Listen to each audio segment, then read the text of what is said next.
Hey, I also had a quick look at the return collets from the client. Generally, most of them had been cast through the top like this. So, in other words, the screw is connected to the top of the prongs. The downside to that is every downside facing surface on a resin cast has to have support. So you've got a ton of these little supports. You can see two across the top there, two across the bottom here, then one on the side there, and one on the side there. And that also interferes with where you can put the locating number. In our world, that little number that you see on the bottom there, a little number 5, even I can't tell what it is, it's so small. That helps us identify when we have multiple collets that look pretty much the same, which one is which, so the QC team doesn't mix them up. My preferred method for casting this kind of item is, as per your other collet here, to go in from the side of one of the prongs. Excuse me, a bit of fluff on there. That allows us to have as little as possible support material, or those little divots that you can see in the other part touching the part. It allows us to angle the part about 45 degrees, which on the printer gives you a much nicer finish in terms of surface finish. No divots or pips on top of the prongs like that, and somewhere to locate the number.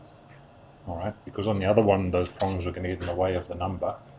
There's no way to put the number there, there's not going to be any interference in the printing. Plus also it's facing down.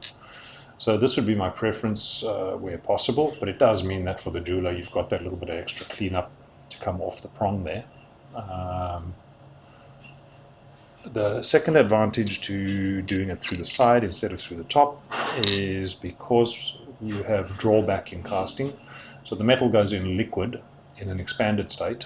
It rapidly cools down and the metal wants to draw back.